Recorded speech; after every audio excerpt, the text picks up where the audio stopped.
have to spend 2 years fighting and educating people about it's obvious, it's a con. Yeah.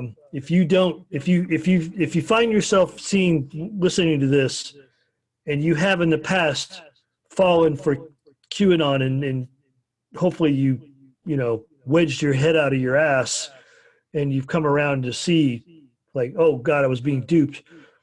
Don't stop there. Ask yourself why, what it was about that allowed you to be duped.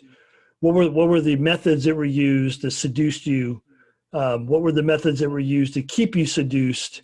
And make sure that you work on those aspects of your personality and your psyche so that it can't happen to you again, because it shouldn't happen to anybody. However, we've been lax in education. We've really let education slide in this culture.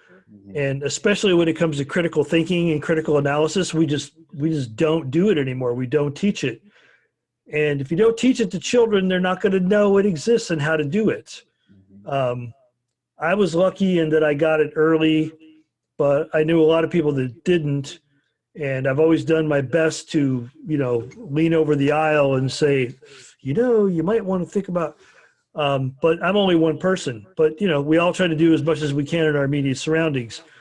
But we really do need to have a great awakening. There needs to be a storm, but not the kind that they're talking about. There needs to be a great awakening of the human psyche to not be so damn gullible. Not to take the word of somebody in a position of authority just because they're in a position of authority.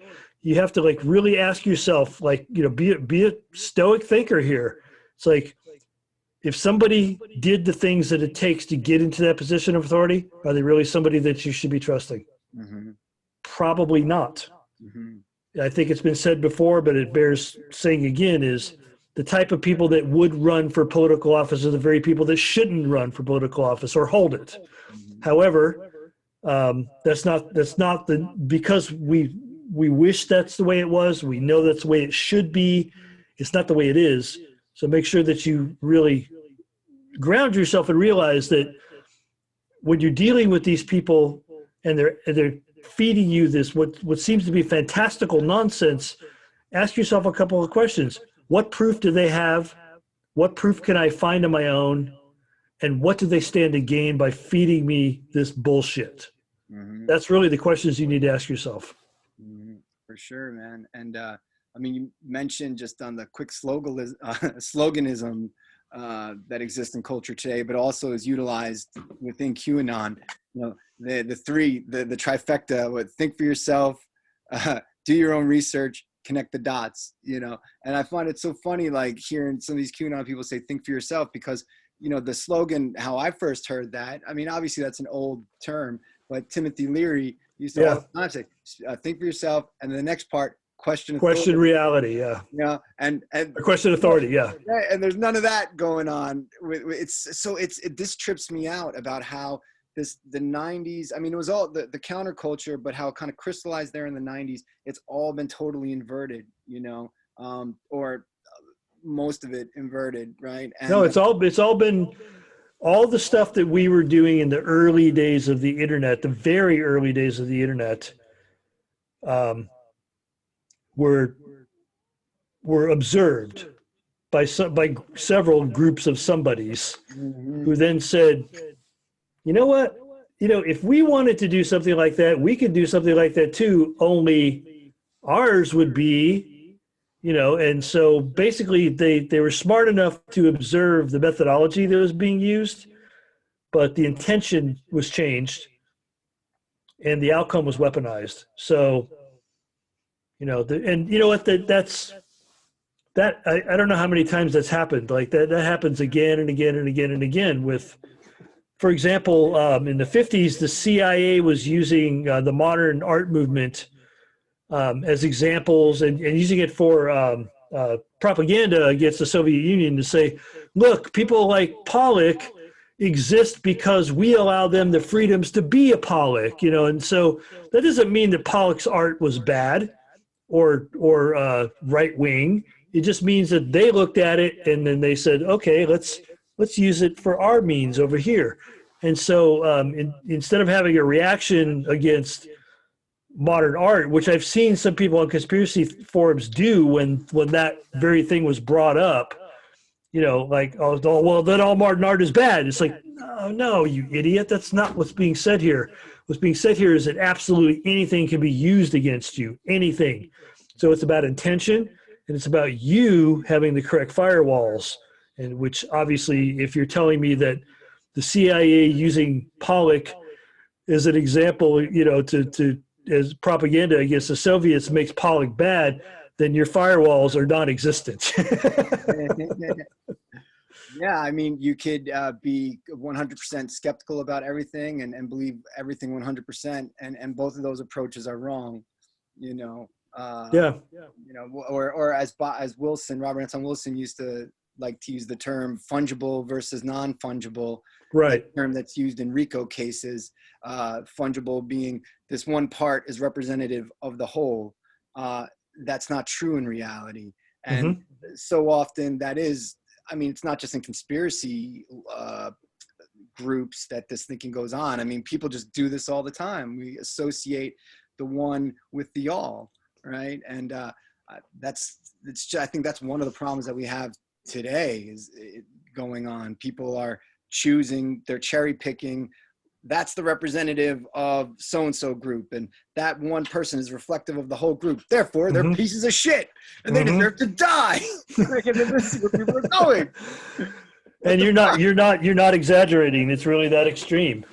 But okay, so look at it this way. So the way Wilson and Leary were describing, doing your own brain tuning, or as John Lilly would have said, programming and metaprogramming the human biocomputer.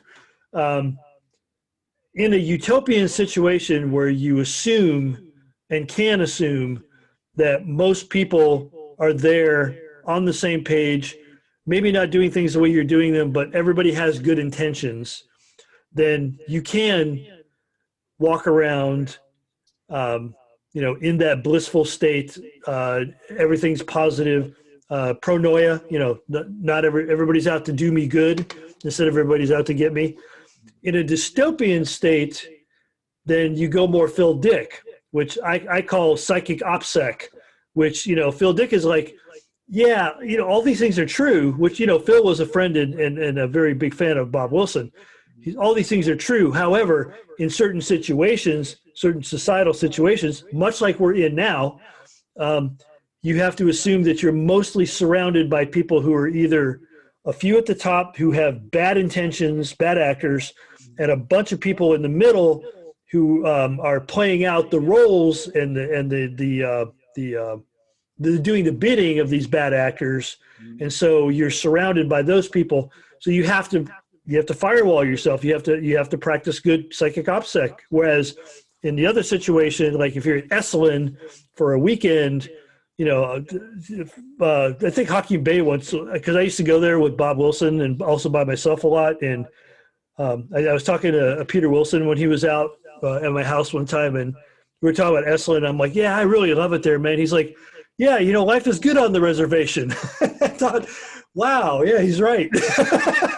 It's a place where we go to get away from all the places that aren't like that. It's like it's a sanctuary, and so you sometimes if you're in that situation of sanctuary too much, which I would say I was in the early 90s, I started to naively believe that the whole world was on the same page, and they're not. And like I said, that's when I really started to pay attention and see that things were changing even more so. And drastically going in this weird dystopian direction, which, I'd say 2020 is the most dystopian year I've ever lived through. I don't know about you, but it was for me. Older people that I've talked to are like, you ain't seen nothing yet. It's like, okay. But, this was the most challenging year to retain a positive outlook of any year I've ever had, I'd say. And I did manage to retain a positive outlook. I managed to, maintain my creative output. I did manage to do, like, I spent a lot of time talking out against QAnon and things like it. But yeah, it was probably the most difficult. So it's like, just because you're positive, just because you want to believe everything, if you want to like take the positive aspect in your life, that's great. But just, bear in mind that it's not Pollyanna, man. It doesn't mean the world's going to change. It means that you have a different filter on the world, but you have to be careful with that. Just, walk, be Buddhist, take the middle path.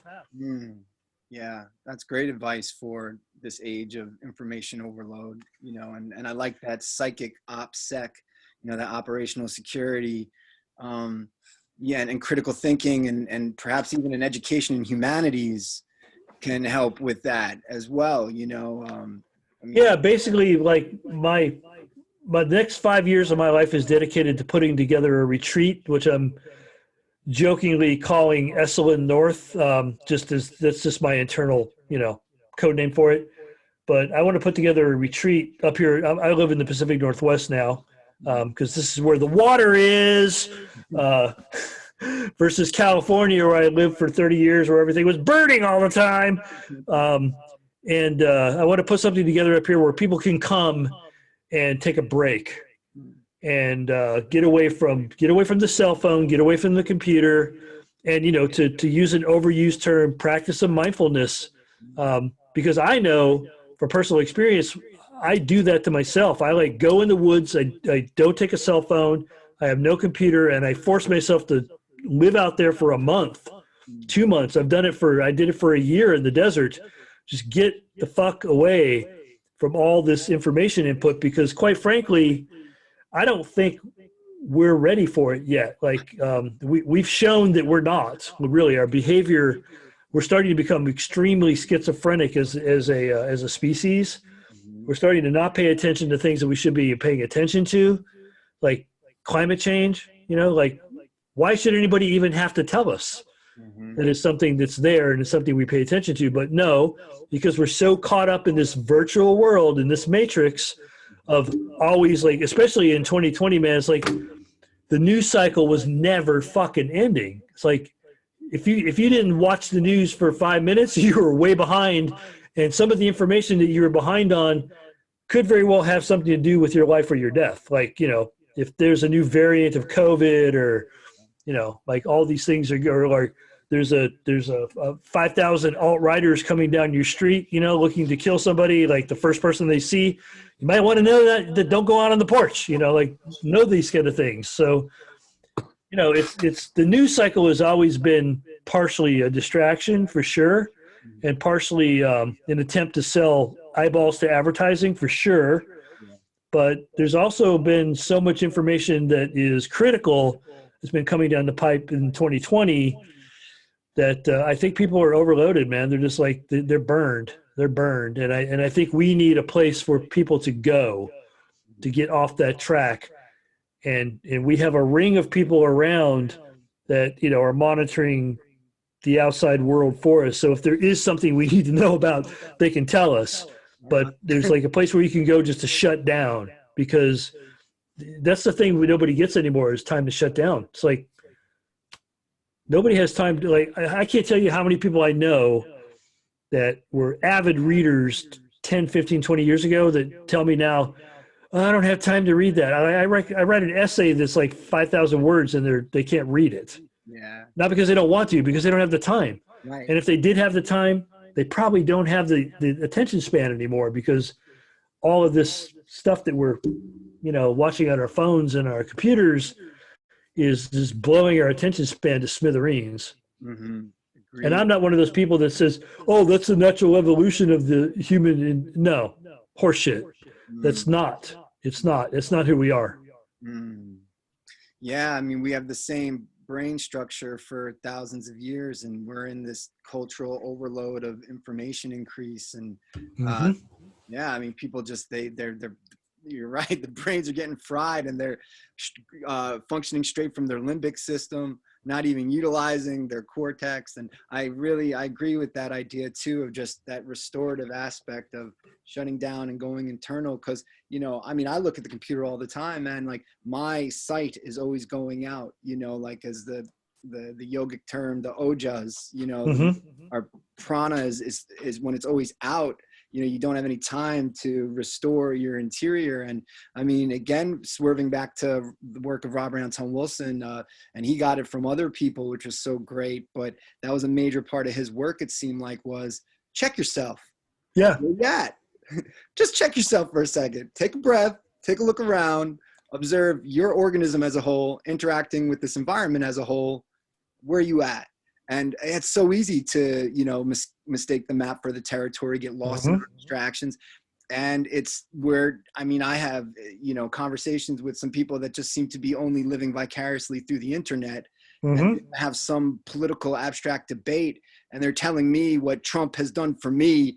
Trump has made your paycheck higher than it's ever been. And it's like, I didn't see that in my fucking paycheck. I didn't see the Trump bonus, but at that point, it's like, what are we even talking about, man? Cause the person is not, we're not conversing, we're not speaking about anything concrete in reality. Right. But in terms of Wilson and the work of Wilson, and how everyone should read Robert Anton Wilson's work, right, for proper education of the time that we're in. You were good buddies with Bob. We had some palling around time. Yeah. Yeah, it's pretty cool. It's pretty cool. You seem like a pretty chill guy. Can you speak on that briefly, like how you met Wilson and? Yeah. It's a strange story. I met him in 86 in Chicago. He was there to do an appearance. And I always hate to call it a lecture because he used to correct me. He says, I don't do lectures. I do stand-up philosophy. And so I went to see him, and this was after, like I said, my guitar player told me to read the Liminal trilogy, which I did. And then I read it once, and then I read it the second time on acid.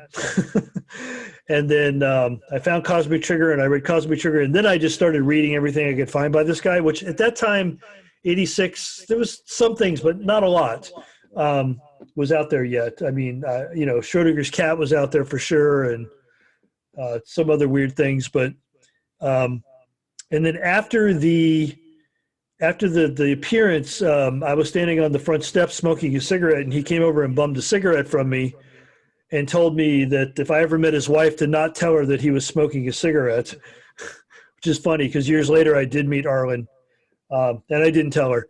But he and I started talking about, because at that time I'd started playing around with computers, and I was playing around with networking computers, and 86, so the computers were, by today's standards, pretty old, but back then they were still very exciting.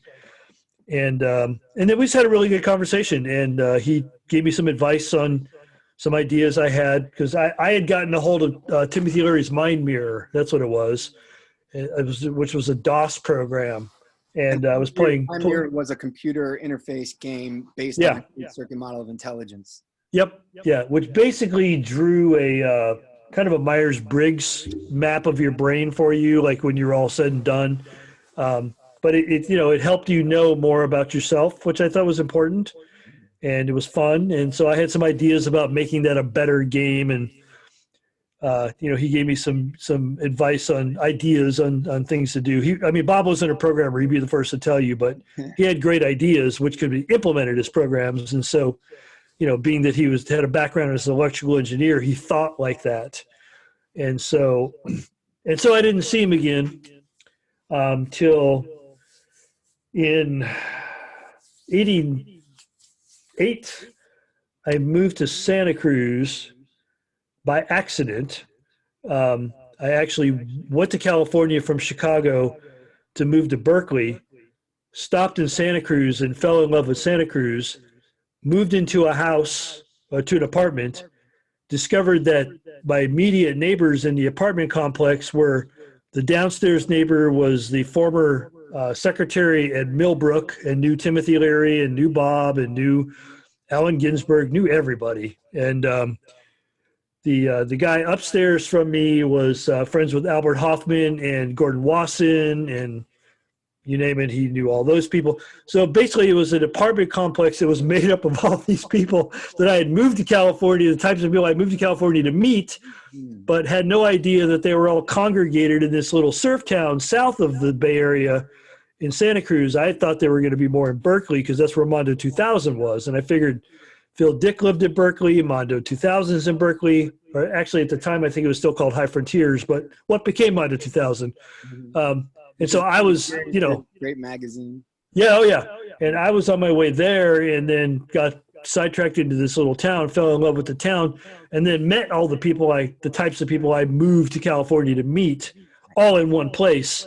And then they introduced me to other people in the town that didn't live in our apartment building, but like, you know, so there was this network of like friends of, Dennis McKenna used to come and visit the guy upstairs that I told you. So it was like this weird little apartment complex where anybody that was coming through town that was in the psychedelic underground ended up coming to that place and either crashing with one of us or just kind of hanging out for the day.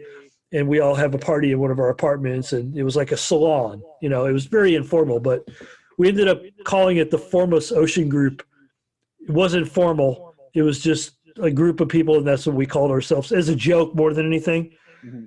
And Bob was in LA at the time. And so I started bringing him up to Santa Cruz to do appearances in Santa Cruz, because I could fill a room like that if I had his name. Yeah.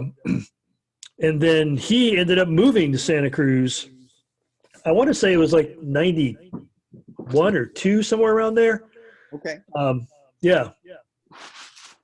It was around time 92. Yeah. 92. Yeah.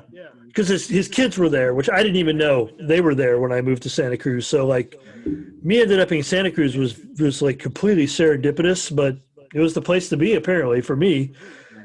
So when he moved to Santa Cruz, he and Arlen had a car. It was a red Volvo station wagon, 80s model Volvo station wagon, if I remember. And I think, don't quote me on this, but I think Arlen drove, but Bob did not drive. He didn't have a driver's license even. Yeah. But I think Arlen did. And the car was there basically if they needed an emergency, you know, whatever, like a car. And Bob he called me up. Polio when he was a kid, yeah, and he wouldn't. Yeah. But he told me that I'll tell you the story. So he started calling me and asked me if I would drive him. I've got an appearance in so and so. Would you drive me there? And you know, I'll buy you lunch and you can get to see the show. And yeah, sure, Bob, I'll do that. That'd be great. So it was a good time to like hang out in the car with him and talk. And the first time I drove him, I kind of looked at him and said, "You don't drive?" And he's like, "Salvador Dali never drove a car." And I'm like, "Well, that's a good enough answer. Okay." Nothing about the polio, nothing about being from New York, because New Yorkers don't drive. Just Salvador Dali never drove. I'm like, "Yeah, it's a great answer. Okay, we'll take that one." Right. Well, you know, man, like, you know, the crime bosses, they always pass the knowledge on to their drivers, man. Yeah. So, I have a background in martial arts, so basically it was never spoken as such, but I think he definitely appreciated that I was able to handle people without hurting them. But, you know, there was a few times where there were some people that showed up that weren't hinged, we'll say, you know, that had like, who knows what intentions they had, but I was really good at diverting them, like Aikido style, you know, and sometimes I would do it physically, but a lot of times I would do it mentally. Like the one time we went to the San Rafael convention center, and there was like whole earth something, or who knows, it was like one of the many things that Bob was always asked to go to. And when we walked in the front door, because we couldn't get through the back door, which we were supposed to go through the back door, and they had it locked, and I was banging on the door, nobody answered. So I'm like, let's just go through the front door, and I'll run interference. And we went through the front door, and sure enough, man, like I saw all these heads start prairie dogging because they recognized Bob, and they're like coming our direction from every which way. And I'm like, oh, if you knew anything about Bob, he wasn't comfortable in those situations. Like, you know, he just was not comfortable. He was a bit of an introvert. And so the first thing I could think of, I just looked at all of these people. I went, you heard the man? Go find him a donut. And like everybody ran to find a donut for Bob. And I'm like, let's go. And we like just charged to the backstage and got into the green room. So we got away. You're skilled in Discordian psychology, man. Yes. Yes, I threw the apple of discord, and yes, it worked. Or in this case, the donut of discord. The donut of discord, yes. So so there was a lot of like weird situations like that. I mean, nothing ever violent. Only one guy ever really concerned me, and so what I did was it was at Stanford, and he had us cornered in the firewall staircase, and so I got his attention while Bob and Nina Graboy like went down the stairs, and I was like talking to this guy who was telling me the story of like, my name is Q. I think he got it from Next Generation. Sure. Oh, that's funny. Maybe it was Q, man. Maybe it was the Q, but no, he's like, my name is Q, and I'm here to tell you the story about my dad who like shows up from time to time and jabs me in the butt with the needle full. I'm just like, okay, tell me the story, man. Like, and so I engaged him. I'm like, I'm here to listen to your story. And by doing that, I took his mind off the ball, and the ball escaped to the car. And then I listened to his story, and then I kind of make sure that I could see him downstairs, like they're out, they're gone, okay. And I shook his hand, and I said, you know, I'm going to take this up with the superiors. I'm going to talk to the elders and see if we can do something to help you. Like, you know, like just we'll contact you. Trust me, you'll know it's us. We'll contact you. And then I shot out the stairs, and I left him standing on the staircase, like smiling, with this weird kind of smile. But yeah, that was probably the not scary to me, but definitely. I don't think Nina was too happy about it. I could tell she was not feeling too comfortable, and you know, like I said, Bob was never comfortable in those situations. He did not like getting cornered by rabid fans, and I don't blame him. For sure, especially fans named Q these days. Yeah, you know, that just dawned on me. But you met Q. The Next Generation was pretty new at that time. I'm going to say this was like 93-ish. He was great in that show. Yeah. So this guy was obviously watching I'm thinking that because he was telling me stories about, you know, sometimes I'm walking down the street and then, and I'm like 8 blocks away, you know, so he really thought he was Q from the Next Generation. But it's just funny that we're talking about Q and then I bring that story up. Oh, well.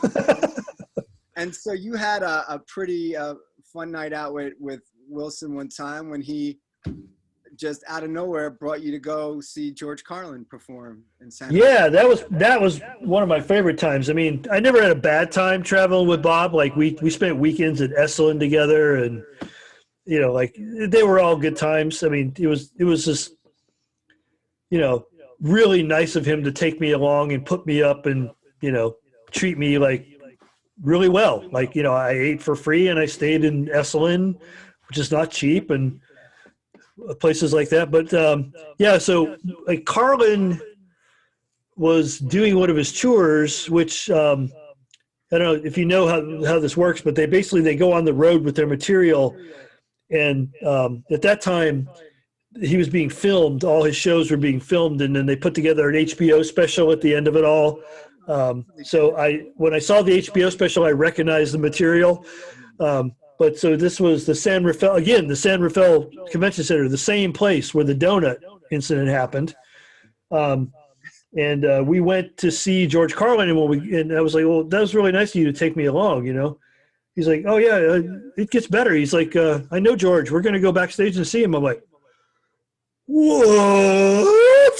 You know, because dude, you know, somebody my age, like my album collection, Cheech and Chong, George Carlin, Lenny Bruce, like it was all there, you know. It's like, I was just like, oh my God, like I grew up, high school was Carlin, man. Carlin, Cheech and Chong, and me finding old Lenny Bruce albums and my friends looking at me like I'm weird, but definitely Cheech and Chong and George Carlin and Richard Pryor were like three things that you listened to in high school in my day. Yeah, it's like my day. Yeah. And you would get high, you would listen to this shit. And so we went backstage and it was really cool. And then afterwards, George asked me if I knew where there was an all-night restaurant in San Francisco because his room was in San Francisco.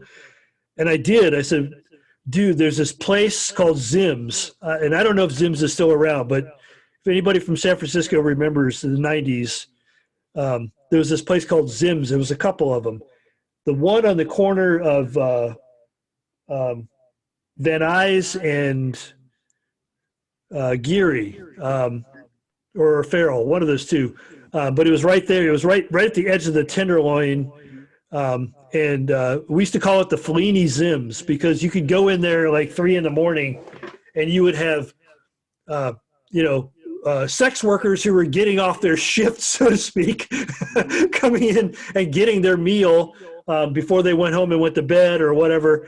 And then it was like all kinds of crazy people that were coming down off of a speed high and, people that were like coming down off an all-night acid trip in the park. And it was like, it was just like, people that had been up all night just because they couldn't sleep. It was the craziest group of people that you would see in these places. So we went to Zim's and got a donut, and we're watching, and I'm watching Carlin, who now has on, much like these glasses, he got on these little Lennon specs, and he's speaking very quietly, and he's being very sedate, and he's like a fucking Zen master. And I'm like, looking at him, I'm like, dude, this guy and the guy I just saw on stage who was running around the stage, hammering his head and going, ah, it's like, what? And he's like, well, I get it all out up there. He's like, he goes, it's in me, but I get it out. He's like, part of why I do what I do is therapy. I'm like, great. Awesome. Maybe I should get into that. So yeah, it was, but we had a great conversation. And it was a dream fulfilled that I never knew I had, was to have donuts at the Fellini Zim's with George Carlin and Robert Anton Wilson at 3 o'clock in the morning. Who knew, And something Bob told you one time was that he and Carlin, they traded jokes. Yeah. So Carlin used to do a lot of Bob material, and Bob used to do a lot of Carlin material. Because when Bob moved to LA, I guess they were closer to so they could collaborate. Wow. And so you would see Carlin doing material that also you would see Bob doing, because and you would see Bob doing material. And sometimes Bob would say, well, that's a George Carlin thing, but they used to trade a lot of material where they didn't even bother attributing it to each other anymore, because they were just like, it was kind of like open source, it was like, well, you can use that, I'm going to use it. And, so they would just like use each other's jokes or use the same jokes. It was pretty cool that they were trading material. But Carlin was very influenced by Bob. I think he mentioned that publicly a few times, but a lot of people didn't know that they were. Bob didn't consider himself a philosopher per se. He considered himself a stand-up comedian who did philosophical content, or as he said, stand-up philosophy. So, and I think Carlin, I would say Carlin, I used to joke and say that George Carlin was the modern-day Diogenes, or that Diogenes was the ancient George Carlin, which I think is perfect. Like if you listen to Carlin, you're like, yeah, Diogenes, definitely, yeah. The only thing he's not doing yet is pissing on me. That's coming. I know it's coming. And, something you mentioned there with Carlin, he got it all out, and then afterwards he was chill and sedate. I mean, yeah. It's something I like to term, he tricked the trickster, right? Like, life can make people characters, and you become a character in someone else's game and not even know it. And you get tricked. And even people who want to live like characters, they're getting tricked themselves. How do you stay in touch with your authentic self? Well, being able to voice these other things. And that seems to be in a nutshell what this is all about, being able to find those spaces to let these things out, but to let it be known, hey, this is there. It's got no basis in my everyday life. I can chop wood, carry water, if you will, and be a humble person, do what I need to do. But then when I go on stage, it's all bets are off, man. And I think that's we need that still, and he was able to accomplish that. And thanks to people like you who you've carried the torch from people like Wilson and Carlin and others, and you put it forward. Their whole job was to preempt and presage what was coming down the pike. You've done the same, and I thank you for getting open today about all that stuff, man. And I mean, I guess we're approaching the 40-minute mark. I guess this thing cuts off, but okay. It's great speaking with you, Joseph. There's a lot more. If perhaps we could speak a little further down the line about how things are going with the sanctuary and other analysis of this QAnon phenomenon, because I think it's really important right now for people such as yourself and others to speak up about this. So, because maybe there are some people that could still be saved, because it is a cyber cult and people need to learn, you know what I mean? So, Yeah, getting a feedback here. QAnon's not gone. I got a bunch of emails after the inauguration. Everybody's like, oh, that's it, it's over, these QAnon people are gone. I'm like, no, they're not. And we're going to see a lot of strange stuff happening. Identity is something that is probably the biggest subject I'm working with these days. I've got a project that's there's a booklet. It's actually a treatment, a movie treatment, which, if you know what a movie treatment is, basically it's a story version of what it will be a movie. I wrote an intro to it. I'll say that. So I'm doing this project about identity, and it's got 3 parts to it. Part 1 is written by another person. Part 2 is written by another person. And part 3 is by me. And so the three parts of this story is called the Liminal cycle, is about identity and about the internet and about basically something that I really got a good taste of in Hollywood when I was there for a long time. And for a while I had an agent representing me, and there was about a year there where I played along with what they were asking me to do, which was basically become a persona. And it didn't set well with me. So I finally just said, nah, I'm not going to do, I'm just going to do my own art. And it's like, I don't have any interest. I optioned a couple of things that never got made. They got in eternal turnaround, but more so than anything, there was a complaint about me. My agent finally told me before I fired him. They said I was too avant-garde. I didn't know that the too avant-garde was a thing, but okay, whatever. I'll take that as a compliment. Thank you. And so I just decided that I didn't want that kind of exposure and success, because it meant making too many. I would have to give up on too many principles that I wanted to stay true to. And so that was a good experience for me. So I'll never, ever do that again now that I've done it. I think people like Carlin figured out how to sidestep it and play his own game. But I also have, but in a different way. I think I'm taking a different approach, which is when I put out something these days, I know I can move 15,000 to 100,000 units of whatever it is, like a booklet or an audio CD or a DVD or something like that.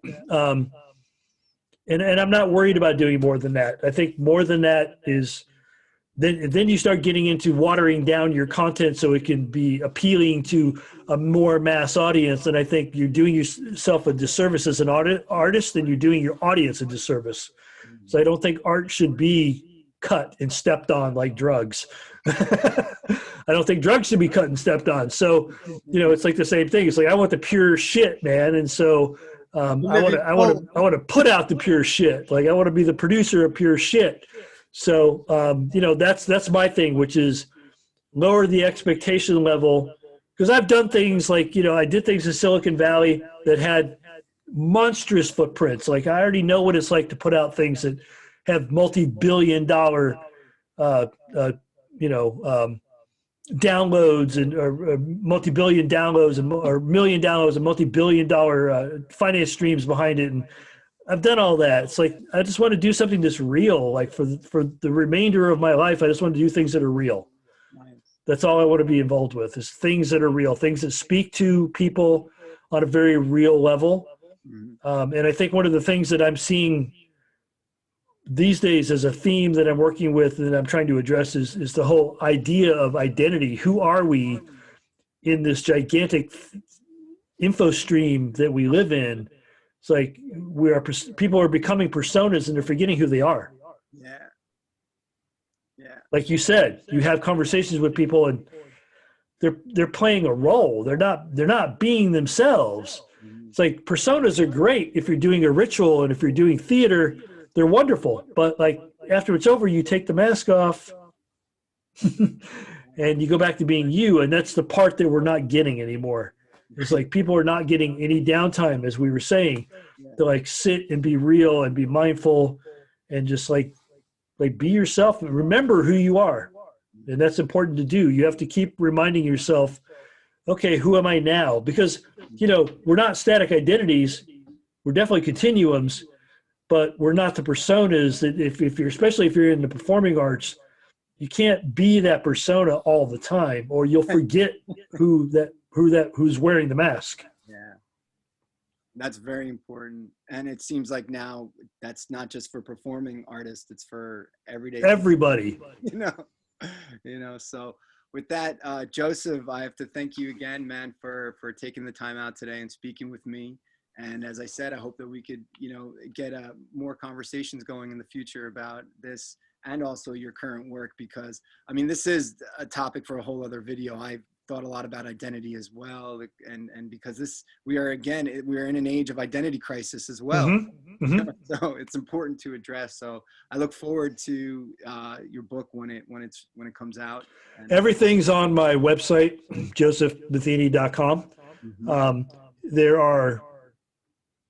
I said this on CCN the other day, so I'll say it here. You'll see me. There's a book up there now that says that I wrote the intro to it. And then there's one coming, I think in February, that will say the same thing. And then there'll be the third thing, which is part of that trilogy that I'm doing where I'll be, using myself as my persona. But when you see me saying like, there's this book that I wrote an intro to, it's by somebody you've never heard of. That's my bullshit way of saying I wrote a book. I'm playing around with the persona thing. And so what I'm doing is like, here's a book written by this persona. And so everything's in that persona. And then the second part is like, again, part 2 is written in a different persona, but it ties into the first one. And then the third part will be me talking about these two personas and who are they. And, like we'll be, I'm working with some different people. We're doing improv around it and we're exploring identity. It's like, are those two people that wrote those 2 books me? Well, yeah, part of me, but are they also individual identities? Are they archetypes? Absolutely. They have their own identities. So, like one of them, they both come from different parts of my brain. And when you read the books, you'll understand, well, like they're very different from each other. But they also are me, but they're not me. So much like when people ask me to describe a Jungian archetype, they say, is it objective or subjective? And my answer is yes, because it is both. It's definitely performing for you in a way that you can understand intrinsically, but it also has its own universal identity. So it exists without you, but it exists because of you. I like that. Do you have a title for the books? Yeah, the first book is called Liminal. Okay. And the second one is called Zen, Xen, The Zen of the Other. Nice. And that's by Ezra Buckley, which if you're a fan of Borges, you know that name. Nice. Quite fitting. With that, Joseph, I will Q out of this interview, but can you hang on the line and we'll Yeah. speak for a quick little bit? Cool. Yeah. Joseph Matheny, thank you so much, and there'll be more to come.